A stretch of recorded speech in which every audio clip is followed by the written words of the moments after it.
Now, coming to Woodward Sports, Woodward and Main Street, the Woodward Sports Network Detroit Lions show. Let's go! Catch Gabrielle Dee Phillips, Matt Broder, and Terry Foster for all the latest news on your Detroit Lions every week. Only on the Woodward Sports Network YouTube channel and woodwardsports.com.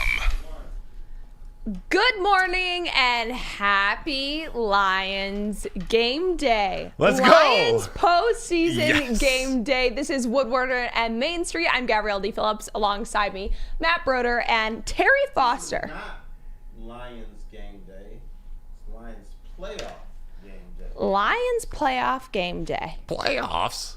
Playoffs. We made it. I mean, here we are. It is Sunday, January 14th, and we still have a show to bring to you because the Lions are still showing out down at Ford Field. The 12-5 Lions will take on the 10-7 Rams at Ford Field for 8 p.m. primetime football. It is going to be next level. I cannot wait to see what goes down tonight. This will be the second time ever that the Lions and the Rams are meeting in the postseason.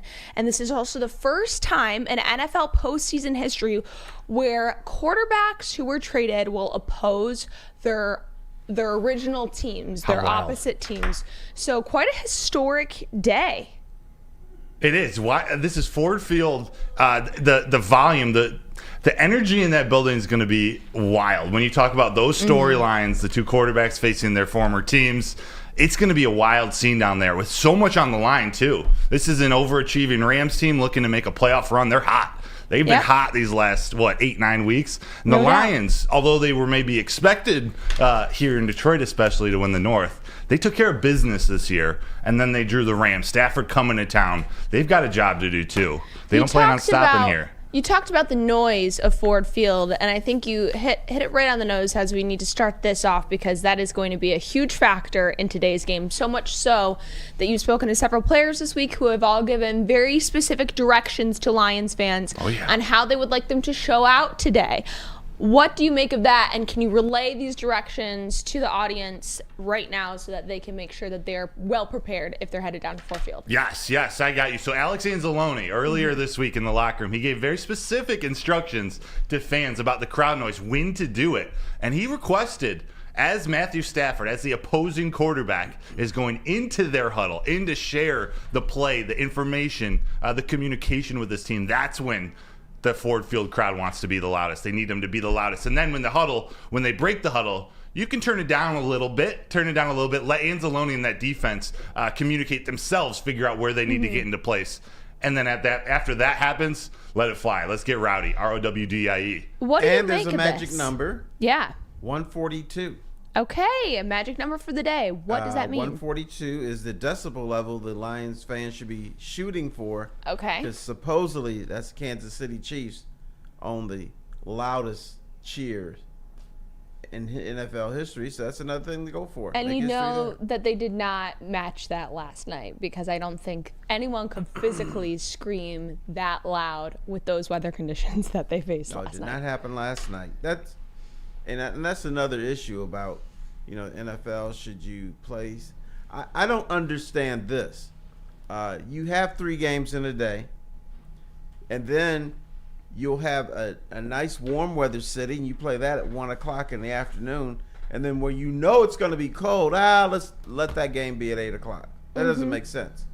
It was going to be cold in Kansas City anyway, but how about letting them play under sunlight earlier in the day? Maybe it's 6, 7, 8 degrees warmer, 10 degrees less wind chill. The NFL doesn't care about its fans. It only cares about its TV audience. True. And that was ever true last night. But what I want to know is kind of over these last few years that you've covered the team, Terry, have you ever experienced players instructing their fans how they could better help them with the crowd noise, and what do you make of that? No, because crowd noise was never an issue. They were just happy people would show up. Yeah. And, a lot of times we didn't think about crowd noise. We just thought about it's a playoff game. Lions gonna get the butts kicked, so let's move on. But this year, the energy in that building has been a story that we never talked about before. So no, this has never been talked about, and it's never been an issue, but now it is.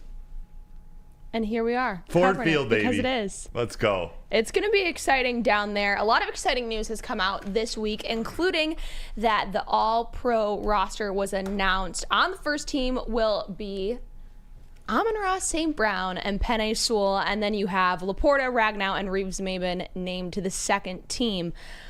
What does it say to this team, the fact that we kind of expect these honors to be given to at least one, if not many more of the players on the team? I want Terry to answer that one first.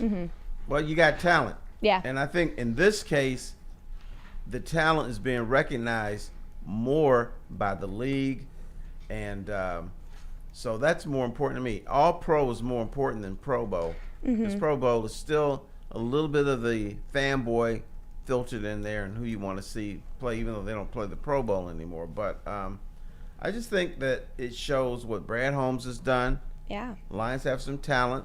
They have guys that you fear, and so they get recognized. And it's going to even get better because these are still young pups out there. You know, they don't get recognized as much as they should, not because they play for the Lions, but because they don't really have a huge resume. They don't have 7-8 years in the league. So, but that they're being recognized now is really important. It means that players expect these guys to be around for a while and that they're going to be dangerous in this league. Yeah, when you think of three of the players are from the last two drafts, 2021 had Amon-Ra St. Brown, a fourth rounder to remind you all, and Penei Sewell, your first round pick. And then this past draft, Sam Laporta, a second round draft pick at tight end. Having three of those guys named to all pro teams is incredible when you think about it. Frank Ragnow's one who we've come to learn to expect to be at the top of the NFL in terms of the center. So it's not that it's not a huge accomplishment, but we've come to expect that out of him. But then Jalen Reeves-Maybin, this is a talent evaluation, a guy that they brought in, a former Lion that they went out and snatched back from the Houston Texans to come in and play this role, to be to add depth to the linebacker room, but to also fill out that special teams unit. He's had a sensational year, capped off with his fake punt pass to Khalil Dorsey in the Cowboys game. It's been special, and it carries on. I know we're going to talk about it a little later, but into the coaching staff too. This is just what we're going to have to deal with in Detroit, being a good team. We're going to see good players get recognized and good coaches get recognized too, and seek promotions, seek further jobs. It's just something we're going to have to deal with. So how this Brad Holmes in the front office just retools each year, that's going to be the next step in the evolution of this organization. It's going to be key, and one of the front runners at that is Dan Campbell, who had a lot to say about this, but I loved the way that he worded it in his press conference, saying that those guys are playing top-notch football, but we're also improving as a team. And he said he got this quote from Parcells and Sean Payton, and they said it's kind of something that they had all lived by. It's one thing to be a great player on an average team. It's different to be a great player on a great team, and that's what we're seeing from these Detroit Lions, which is leading to so many things like these honors, but also, as you mentioned, for a couple of the people on the Lions staff to be looked at for these opening positions for head coaching jobs. And it was finally touched on this week in their interviews, in their press conferences, Aaron Glenn and Ben Johnson. What was the mood in the room when they were asked those questions? Obviously, you can see the press conferences online, but to be in that room, what did it feel like? Yeah, it's actually the same answer we've gotten all year. I'm grateful for the opportunity that my name's involved, but I don't want to talk about this until the end of the season. I'm just focused on the Lions this season, and I believe it. They are all in on this team, and they want to be head coaches, and eventually, whether it's this year or in future years, Aaron Glenn, Ben Johnson, some of these guys, they're going to move on. But they're so dialed into this season, I have no worries that their focus is elsewhere. Do you believe they're focused, or do you believe they have to be? Because if you become unfocused and your main point is what's my next job, that doesn't bode well for the team that you're currently coaching. Because right now, their job is to beat the LA Rams. And then beyond that, their job is to beat Dallas or Green Bay. So this is a sport where you have to be ultra focused. If you lose the eye for the prize, you're gonna get swamped. Without a doubt. And then somebody might not want to hire you then. Right. In part two to this, it goes unnoticed. The players, they're used to this. They went through it with Ben Johnson last year. They knew Aaron Glenn's going to be a head coach at some point. In fact, it was the NFLPA, right? The players who voted Aaron Glenn as the league's best defensive coordinator. So it's not like the player they dealt with this last year. They support their coaches. This entire team is locked into this game tonight, Sunday night. One at other Ford thing, Field. when you are good, you have new challenges that you never had before. For instance, we never talked about assistant coaches getting head coaching jobs for the Detroit Lions. Yeah. Never talked about that. And another challenge I talk about on this show is that Brad Holmes is going to have to figure out how he's going to pay all these people, who he's going to have to pay. There's going to come a moment where one of these players we're just excited about, he's either going to have to lose or he's not going to pay them what they want and they'll probably leave. So that's the next hurdle, and that's one other thing never had to worry about with a Lions player. They couldn't pay so and so, he's leaving. It was pretty much so what. Now if you lose, I mean, like Hawkinson, they didn't want to pay him, they let him go. Was there an outrage in this community? No. If that happens with Sam Laporta, there's going to be a huge uproar. The more you hit, the more Brad Holmes hits on third, fourth, fifth, sixth rounders. Those are second contracts in 4 years that maybe weren't planning on to be so expensive. So you're right. Big decisions incoming, but what they've done with this season to go 12-5, win the NFC North, 4-2 in the division, it's been special. It's been a fun ride. We're so locked in each week. We notice, the negatives each week. We pick apart the team, but man, 12-5. This has been an awesome season. And this is something where Terry has now said that this 2023 Lions team may be the best team in NFL history. Can you back me up here? Can you support that statement? Lions team. Best Lions team in NFL history. Best team. They were the New England Patriots and the Pittsburgh Steelers, won Super Bowls. But I believe when you factor in the talent, yes, you factor in the cohesiveness, and you factor in the fact that they have superior coaching, they have very talented guys. They have 5 guys in the Pro Bowl. They went 12-5. I expect them to win against the LA Rams.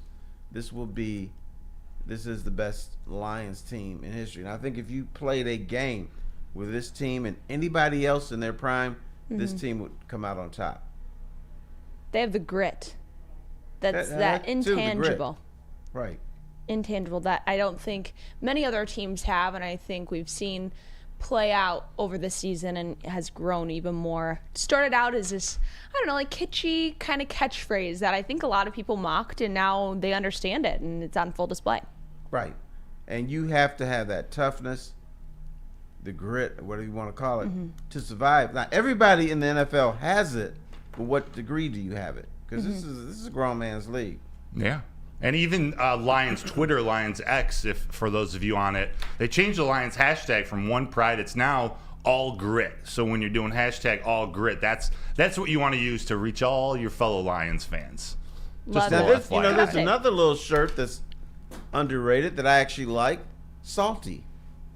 They wear the little Yes, that's Salty a good shirt. one. We've been seeing those pop up at press conferences Right. the last couple of weeks. Do you So think there's- this team has a chip on their shoulder? Oh, absolutely. And that's why the Lions are going to beat the Rams. One thing that people seem to forget, it's a very emotional game. And I understand the emotion can only last so long. It can't last an entire game. But when you come in emotional, you come in salty, gritty, pissed off, whatever, that goes a long way in establishing how this game is going to go. Yeah. You got offensive line. If they're gritty and mean and stuff, that's going to establish a running game, and it's going to establish the thing that people are most afraid of. That's Cooper Kupp Nukabuki Dookie and Matthew Stafford and all that, they're not going to be on the field. You mean one of the Pro Bowl wide receivers for the Yes. NFC? Him. Gosh, him. That guy. Puka Yeah, that- Nakua. Puka Nakua. Also, that offensive line, and we'll get more into it, but on the other side of that, we have a Hall of Famer, arguably the best defensive tackle of all time, and Aaron Donald, paired with a rookie, Kobe Turner. They've been a problem this year, especially in these last 9 weeks. So that offensive line, it's if there's any day to show up, it's this one. And the NFL seems to be causing some problems as well in Detroit. We're going to get well into those in the next segment. So stick with us. This is Woodward and Main Street, and we'll be right back. Woodward Sports' own Tom Mazaway and Sam Stick Day will be hosting our Lions postgame show after every Lions game all season long. Tune into the Woodward Sports YouTube channel for his hot off the press takes, game analysis, and Kool-Aid sipping celebrations. You won't want to miss it. Join Maz, Stick, and special guests each week immediately following every Lions game, exclusively on the WSN YouTube channel. Brace yourselves, Detroit. As the sun begins to set, two of Woodward Sports' brightest young stars will be taking the mic for a brand new show. Woodward Nights with Broder and Broder. The dog days in Detroit are over, and the boys are unleashed. Join in on the banter and hop on the bandwagon of the #1 night show on the internet. Tune into the Woodward Sports YouTube channel every weeknight from 8 to 10 p.m. Woodward Nights with Broder and Broder.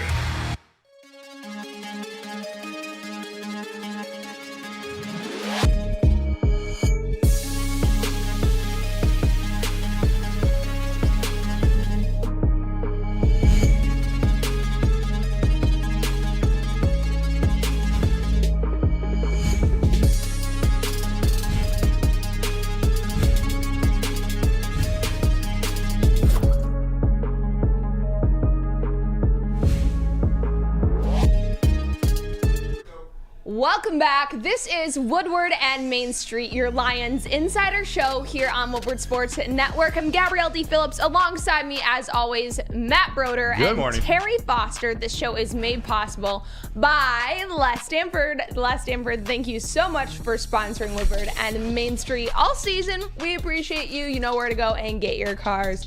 Les Stanford is the only answer. Well, I don't mean to interrupt. Yes, Are sir. people in the chat talking about Gabby's great jacket? What do you guys think? Gabby's Honolulu blue jacket, fire, yeah. right? Oh, yeah. Or flames, as Kool-Aid said in the break. Oh, yeah. Flames. It brings out your eyes. All kinds of stuff. I'm going to leave that I one love alone. it. I love it. She needs to wear that to the club. Oh, Yeah. okay. Well, maybe if there is a Lions win, I will celebrate and make sure that this is on my person. Okay. tonight. Make sure it's a little warmer. Yeah. And you don't have Stafford on the back, do you? Nope. The back is clear. There we go. The back is empty, leaving some space for The only number 9, by the way, just so Yeah. everyone knows. Oh, there's, yes, there's we one have to get number into 9 that. in Detroit. And his name is Jamison Williams. Oh, we're gonna That is get correct. into that because Okay, the narrative good. has flipped. But there's been we're having a lot of fun on this show. But there's yeah. been a lot of the No Fun League coming out over the Yes. last And week. you know who's salty about that? This guy. As he should be. There's going to be 2 fun events that the National Football League or the No Fun League took away. And utmost, there was supposed to be a Stafford jersey exchange at a place that I go to sometimes, Twin Peaks in Livonia. And here's how it was supposed to work. You bring in your Matthew Stafford Detroit Lions jersey, and you can exchange it for Jared Goff, Aiden Hutchinson, or Amon-Ra St. Brown jersey. I thought that's a great promotion. That's a great time. But the National Football League came in and said, no, can't do it. I have no idea why, because I even went on the little website to see if there's a little release explaining why. I went to, but there was no, they just said, can't do it. NFL, no fun league. No Fun League. Now, and No Fun League is striking tonight. Imagine Theater. I say, hey, yo, show up to one of our 8 theaters, watch the Rams and Lions game here for free. We'll have giveaways. We're going to have fun. Have drink specials and blah, blah, blah. The No Fun League said no. And so, without explanation, once again, I have no idea why.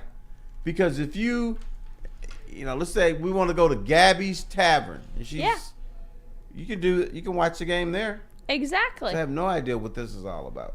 I think it's ridiculous. They were trying to promote a little family fun. It's a movie theater. Right. And I've been to one of those games. I went to back in the day, in Alabama against somebody, national championship game I had a blast.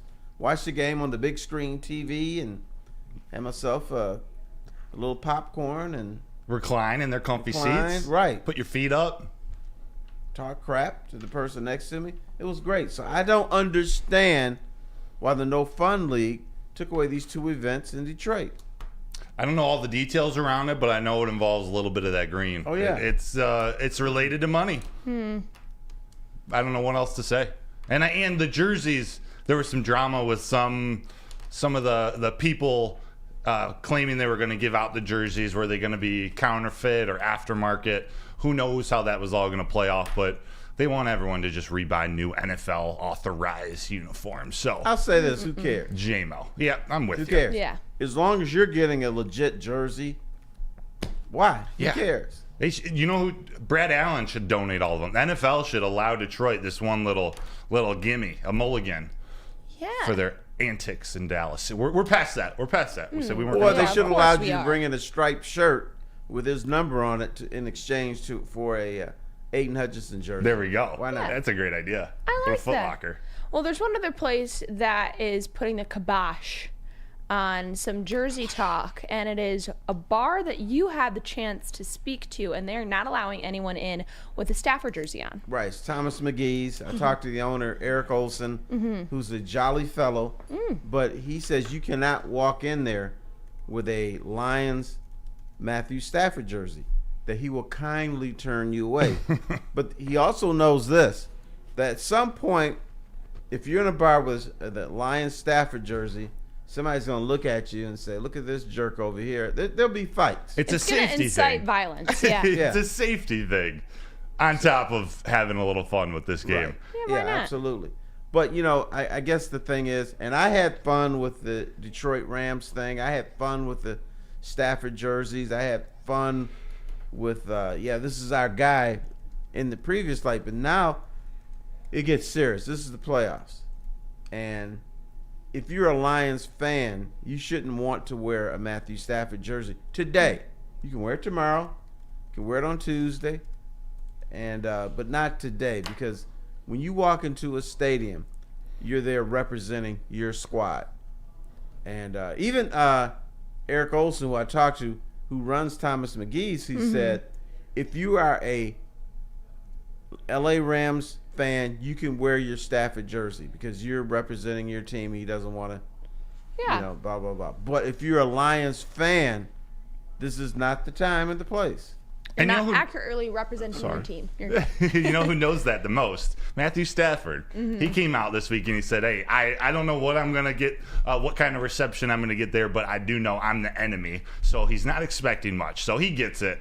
This is a time where the Lions got to band together for their team. We'll celebrate. If you want to celebrate Stafford, next year, the Los Angeles Rams come to Ford Field. We'll deal with that then. And I mean, that would have been quite a more welcoming intro with Matt Stafford coming back to Ford Field, and probably would have been something more that Kelly Stafford and the family and even the Lions organization would have appreciated. But I want to know, with Stafford coming back today, because he is coming back today, what is the appropriate way to handle him coming back?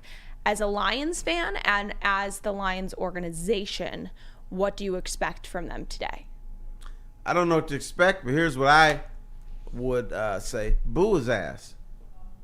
Yes, he played here for 12 years. Yes, he did the best he could, but bottom line is he said, I'm not putting up with this crap anymore. I'm out of here. So he's the one that said, I want to be traded. He's the one that said, I want to be elsewhere.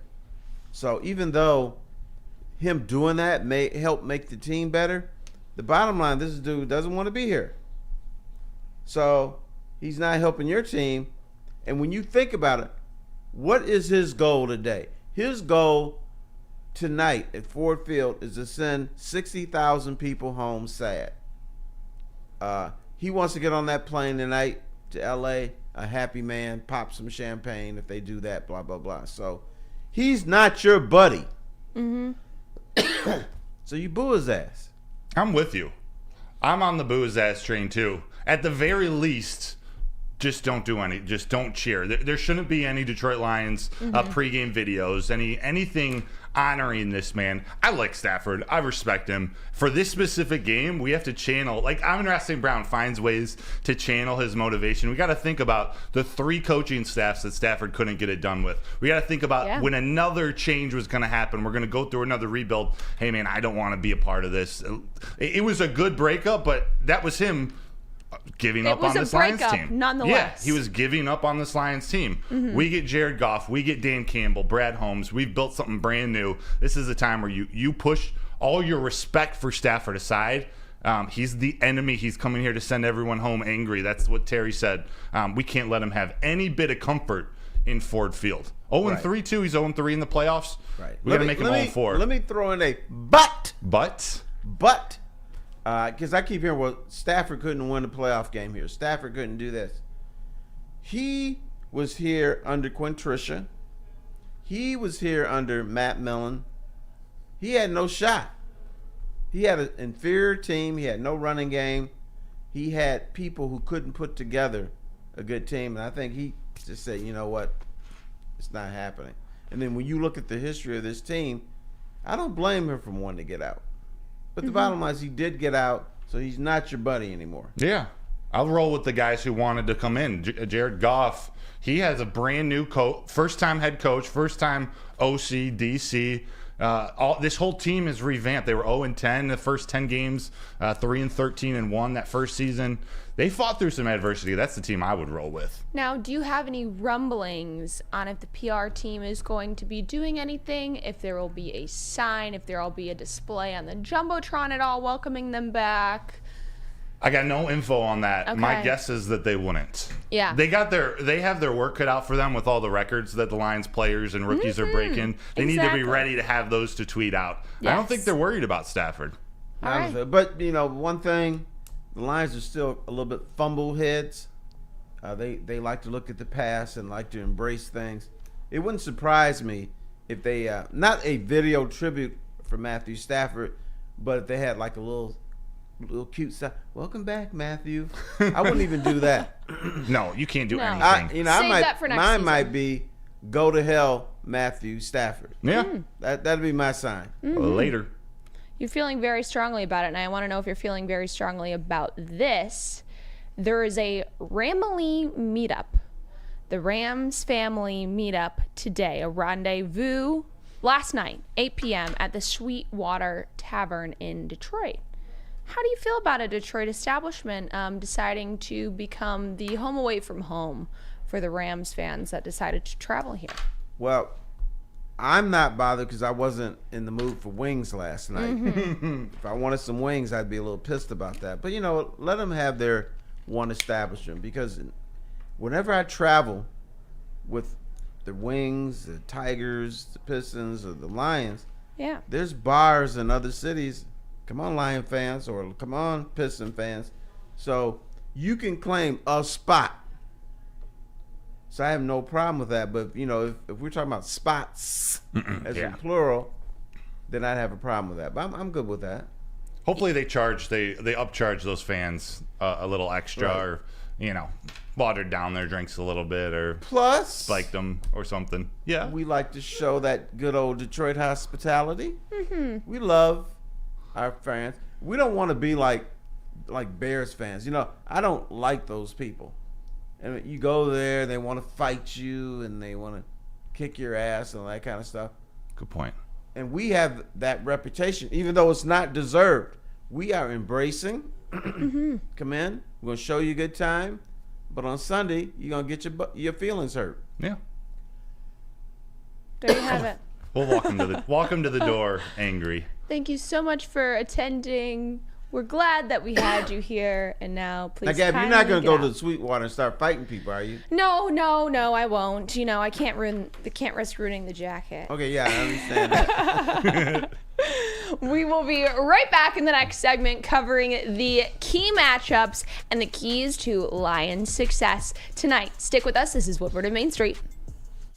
Join Woodward Sports' own Jeff Iafrate along with special WSN guests for the most anticipated Lions season in decades. Filled with different surprises and expert analysis. You're not going to want to miss out. Go to our Woodward Sports YouTube channel on Sundays and tune in live from 9:30 to 11:30 a.m.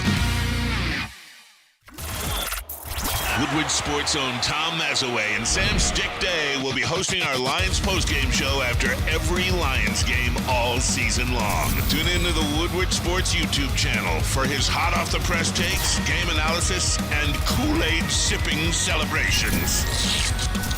You won't want to miss it. Join Maz, Stick, and special guests each week immediately following every Lions game, exclusively on the WSN YouTube channel.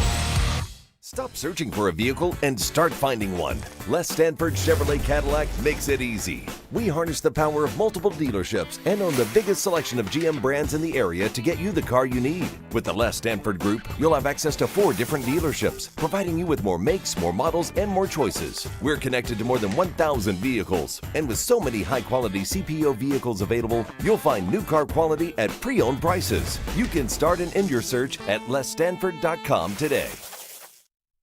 Now, coming to Woodward Sports, Woodward and Main Street, the Woodward Sports Network Detroit Lions show. Let's go! Catch Gabrielle Dee Phillips, Matt Broder, and Terry Foster for all the latest news on your Detroit Lions every week. Only on the Woodward Sports Network YouTube channel and woodwardsports.com. Welcome back. This is Woodward and Main Street, your Lions Insider show here on Woodward Sports Network. I'm Gabrielle Dee Phillips. Alongside me, as always, Matt Broder, Terry Foster. We are here in the postseason. It is playoff run time. Brought to you by Les Stanford. Les Stanford, thanks so much for making this show possible all season and well into the postseason. So let's get things going because there's an important game happening tonight at around 8:15 down at Ford Field. I don't know if you've heard about it. The Lions have their first playoff game that they're hosting in 30 years, the first playoff game that they're hosting at Ford Field, and we're going to talk about what it takes for the Lions to make that game a winning game. So, the story on everyone's lips, Matt Stafford. Oh. Jared Goff. Oh. You don't say. It's across every single media network, news network, town, especially in NFL Live. The world. I mean, oh yeah, we're going to get into that, don't you worry. But You want to know what I find cute? what? Here's what I find cute. Minnie Mouse. Oh no. People are no Minnie Mouse. I'm nervous. People for are this. afraid Matthew Stafford's going to come in and pass for 300 yards. And the Lions have no shot at winning if he does that. These same people would tell you when he was the Lions quarterback, they called him Pat Stafford. Yeah. That, he's going to pass for 300 yards, but he'll throw 2 interceptions and he'll lose the game. What happens in the third quarter? What does Stafford usually do in the third quarter, Mr. Third Terry? quarter, first drive, he throws the interception. That's like routine. So he's going to get his yards. He's going to make it dangerous, but he's going to make the big mistake because I don't think the Lions pass rush has been recognized for how it's turned its way around. Yeah. They're blitzing more. You don't know where that blitz is coming from, and they go into the zone blitzes too, where you think they're coming, but they're not coming, and then next play, bam, they're like on you. So the Lions defense has switched up. Now the good thing is we all remember, CeeDee Lamb getting 200 and something yards on him, and Justin Jefferson. We always remember that. Here's what we don't remember. They only scored 20 points in those games. Right. Last time I checked, the most important stat is how many points you give up. In the National Football League, if you give up 20 points, you usually win. Especially when you have a top 3 offense. Right. Yeah. It's crazy. The Rams are better than the Vikings, but it's a very similar matchup just in terms of what they do well. The Rams they have a better running game, a better running back. They have two really great wide receivers in Puka Nacua, Cooper Kupp, and then Stafford, like Mullins, not so mobile, likes to sling it. He is a veteran quarterback. He's a Super Bowl winner. You may not be able to get 4 interceptions from Stafford, but he's a guy you can pick off. He's been known to turn the ball over. Now, another thing we always talk about that's very important is don't let the other team run the ball. Now, I want you to put on your thinking cap, Mr. Broder. Okay. All right. Let's go. Close your eyes and tell me all the running backs that rushed for over 100 yards against the Lions this year. That would be 0.0. Or Zittis. Doesn't happen. So why is it going to happen tonight? It's only been a quarterback, Mr. Justin Fields. I think he's the only individual to run for 100 yards against the Lions. You don't have to worry about that with Matthew Stafford. No, you don't. No. But what I do want to talk about is another bold statement that you had said this week leading up to the show, and it's that Jared Goff has been the best quarterback since 2017. That's right. This guy gets dogged, but he has more passing yards than any other quarterback since 2017. I think he's third in touchdowns. He's second in we dog the guy. Well, he doesn't throw the ball deep, but he has more 20-yard plays than anybody. Correct. In the National Football League. It's just boom, boom, boom. He fits all these boxes. Yet here in Detroit, we said this guy stinks. You need to upgrade at quarterback. I don't know many quarterbacks who can run an offense efficiently, get 4 different players, 850-plus scrimmage yards, 10 touchdowns. There are all sorts of records across this offense, and other players should get – the offensive line deserves credit. The actual players catching or running the ball deserves credit. But Jared Goff also deserves way more credit than he's getting to be able to do that. And you think, oh, yeah, he's got Amon-Ra St. Brown yards after catch. And it's Ben Johnson. He's got this wonderfully created offense that makes it easy for Goff. It's not easy. And in terms of the running game, how many times have we seen Goff this year himself audible pre-snap on a 3rd and 10 to get David Montgomery an 11, 12-yard run? It all does come back to the quarterback. The quarterback's got to get these guys the ball and make the decisions pre-snap on what plays are they're going to end up running. So I'm with you. And first downs, I think he's top 3 in the league in first downs since 2017. He does things that lead to winning. We of course we want to see him get this team over the top and get to a Super Bowl and win a Super Bowl. But how he stepped in for Matthew Stafford, who in the shorter period of time since that trade, they have relatively even stats, almost identical. But look at the situation they went in. We're going to talk about Jared Goff being in this perfect situation right now. Stafford went to a Super Bowl team and got them over the top as they wanted him to. Goff came to a complete rebuild with no wide receivers that first year. Though they go 3-13-1.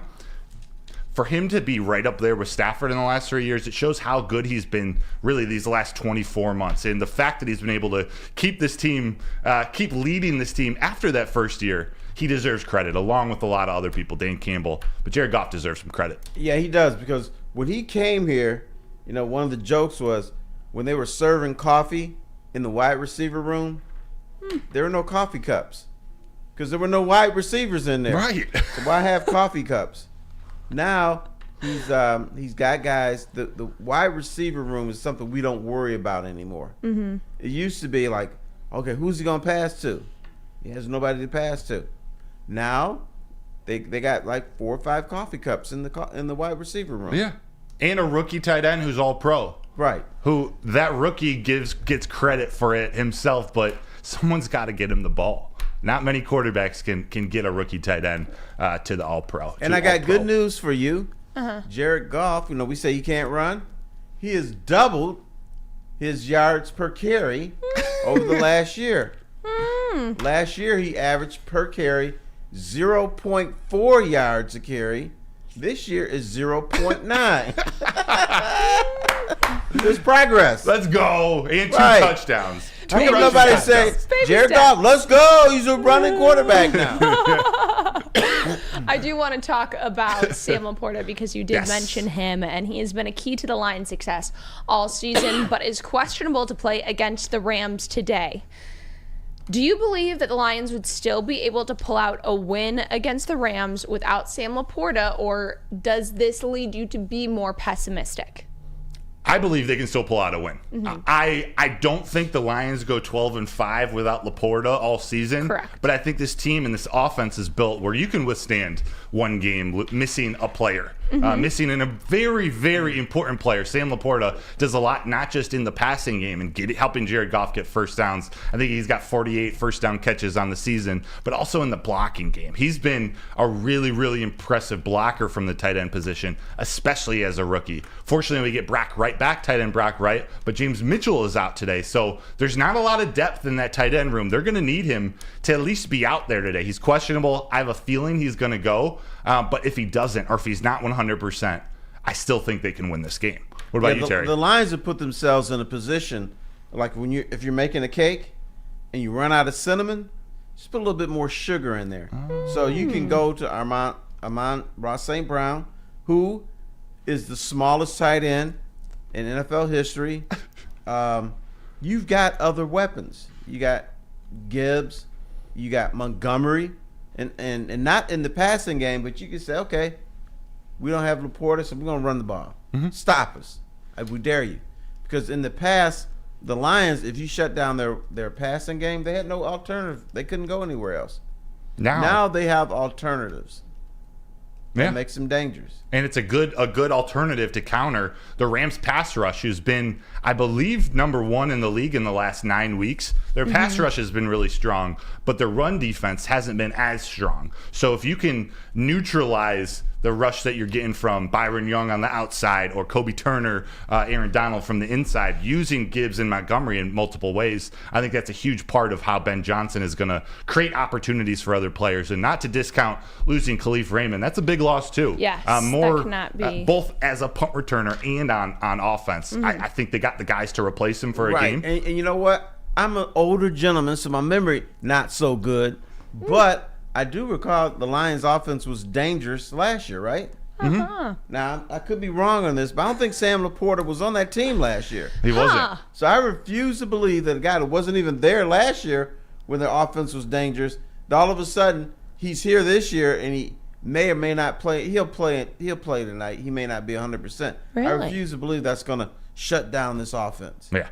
They prepare both ways is what has been covered in press conferences this week, with and without him, and that is what a good team would do. But he is only one of the many rookies that the Lions have had complete stars this season with, and I think this might be a battle of the rookies. Would you go as far to say as whatever group of rookies performs better, either on the Lions or the Rams, could be a winning factor in this game? That's fair. The Lions rookies this year, this is the most yards a rookie class has produced in its rookie year in Lions history. And I don't know if you know this guy. There was a young man named Barry Sanders who had a very good rookie year, and Rodney Peete was the quarterback, and so they had some rookies in, but they surpassed that team. So this rookie class is dangerous. This rookie class is no longer, they're not rookies anymore because they've played a full season. So now they're going to the playoffs. Now the big thing now is, as young players, you don't want to choke and gag and stuff. But I don't think these guys are going to do that. I think they look at it as another regular season game. It's at home. So I think they'll be nice and relaxed. The crowd will make them feel nice and relaxed. So if this is a road game, maybe you be concerned, but I'm not concerned with these guys tonight. That's a good point. Whether it's Gibbs, Laporta might be playing. Jack Campbell could be coming up huge on defense, stopping Kyron Williams, the Rams running back, and Brian Branch. I think the rookie class of the two teams that has the best game is going to play a huge factor. Looking at Puka Nacua, Kobe Turner, Byron Young, I think they have 36 rookies on the Rams team, and they also, though, have 21 guys on the roster that have been to a Super Bowl recently. So they've got a good blend of experience with the rookies. Lions only have 7 guys on the roster who have playoff experience, 3 of which came from the Rams, and Jared Goff, Jake McQuaid, the long snapper, and Josh Reynolds. So it's going to be, I think it is maybe not come down to the rookie class, but they're going to play a huge, huge part in deciding who wins this game. Absolutely. Here's the other factor. Remember that call with Dallas a few weeks ago? Mm-hmm. That's still under their craw. This is why I think the Lions are even more dangerous. They're even more dangerous after the Dallas game. Those dudes are pissed off about that. Yeah. And when you talk to them, like, oh, no, we've forgotten about that. Well, that's baloney. They feel they got screwed. They feel they got screwed by the NFL. Mm-hmm. So they're going to, shove it up the NFL's you know what. So I think that's a huge motivation. And, yes, the fact that the Rams have guys who played in the Super Bowl 2 years ago, that's a plus for them. But the emotion of what happened in Dallas is going to play with this Lions team for quite a while.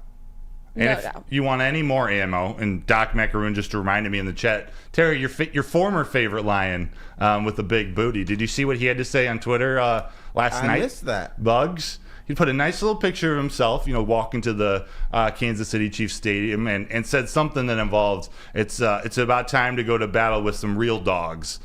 Ooh. Something like that. Bugs. Throwing shots. Strays. Yeah, I know. That's a bolo right A little there. extra motivation there. That's my guy, but I don't blame him. All right. He should still be here, but he's upset too. Yeah. And you all should wow. I almost had it. I almost had it. You all should still be here in the next segment. We are going to cover the pessimistic, the optimistic, and game score predictions for tonight's Lions-Rams game. Stick with us. We'll be right back. Stop searching for a vehicle and start finding one. Les Stanford Chevrolet Cadillac makes it easy. We harness the power of multiple dealerships and own the biggest selection of GM brands in the area to get you the car you need. With the Les Stanford Group, you'll have access to 4 different dealerships, providing you with more makes, more models, and more choices. We're connected to more than 1,000 vehicles, and with so many high-quality CPO vehicles available, you'll find new car quality at pre-owned prices. You can start and end your search at lesstanford.com today.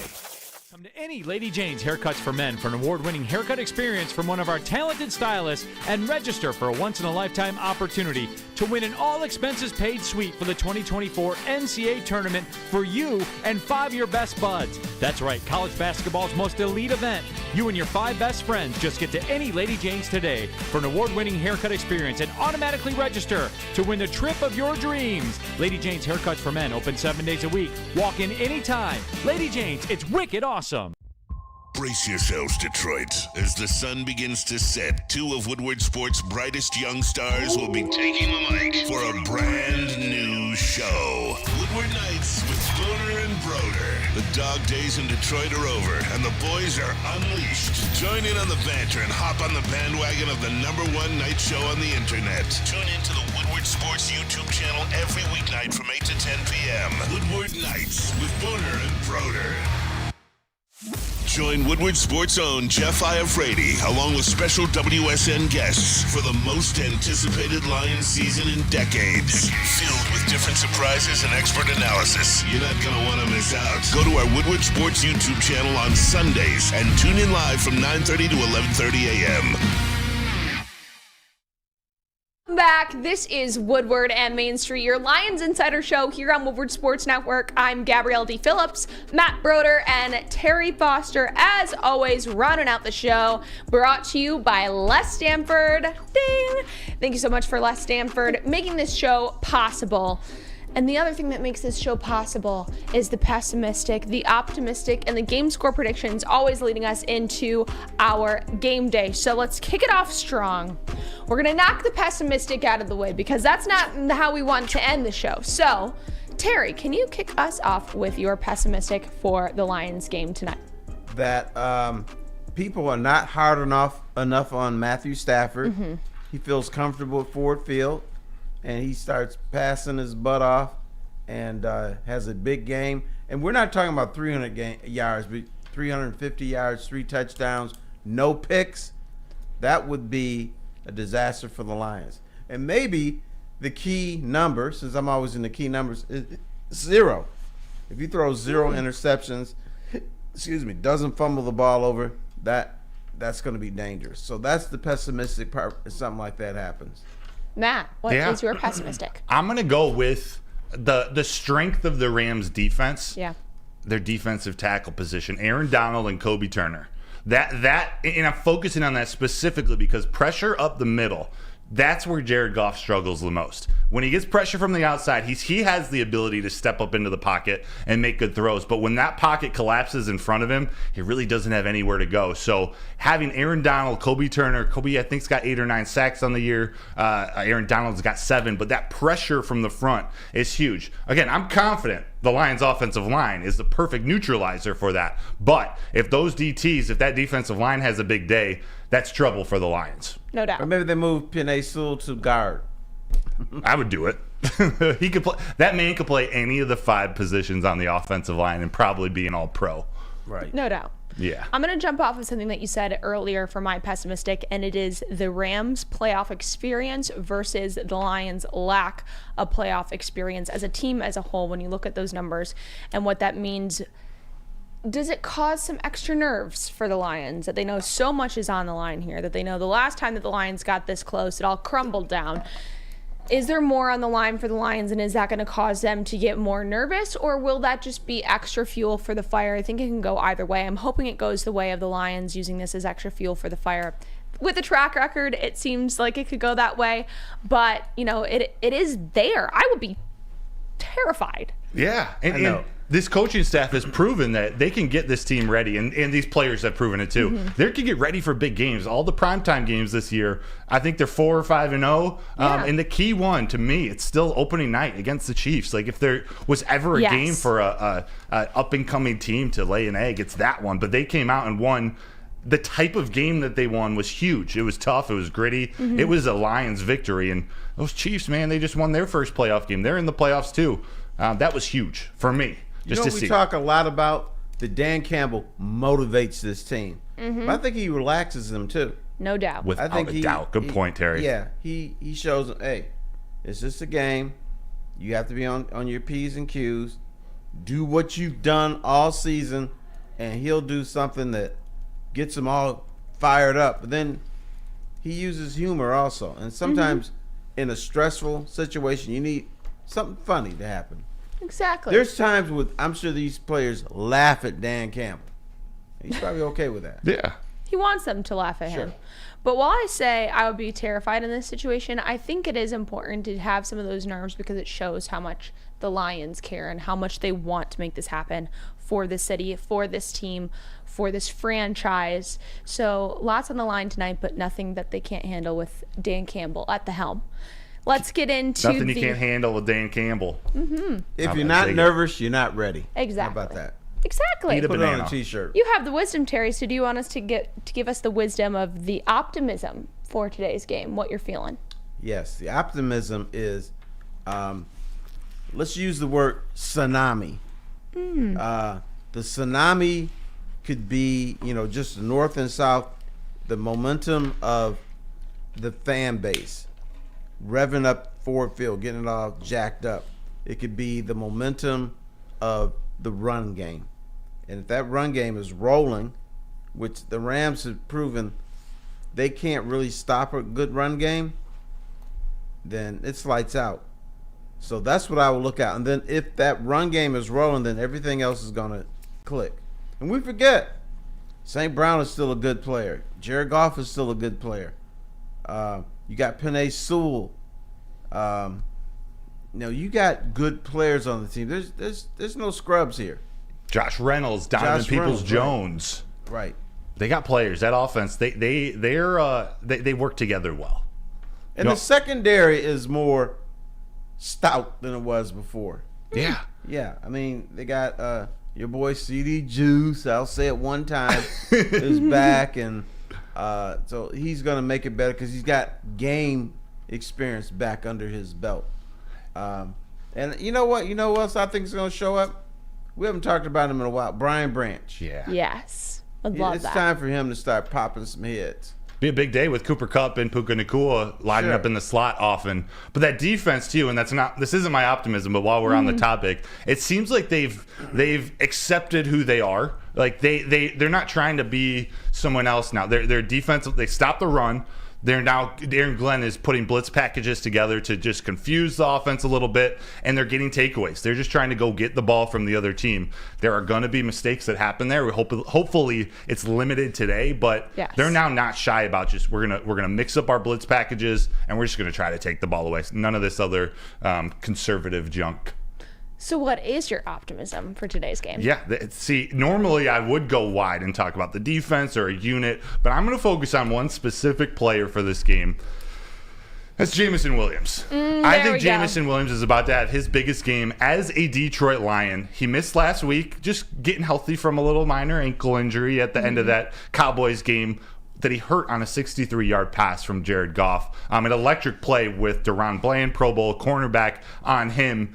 I just think Jamison Williams, this is a game he can have a huge effect on, and it feels to me like he's kind of built for this moment. He talked in the locker room this week about how he's treated games in St. Louis. So he grew up in St. Louis and he grew up a Rams fan. He doesn't mess with them anymore, but he talked even through Pee Wee football and middle school, high school, he had rivalries, and every game to him was huge. Played in the Alabama. He got hurt in the Alabama, the national championship game, but he's not afraid of these moments. His smile is as big as ever, and I think that connection between him and Goff, especially without Khalif Raymond running some of his explosive routes, I just think we're going to see over 100 yards out of JMO, and I think we're going to see at least one touchdown.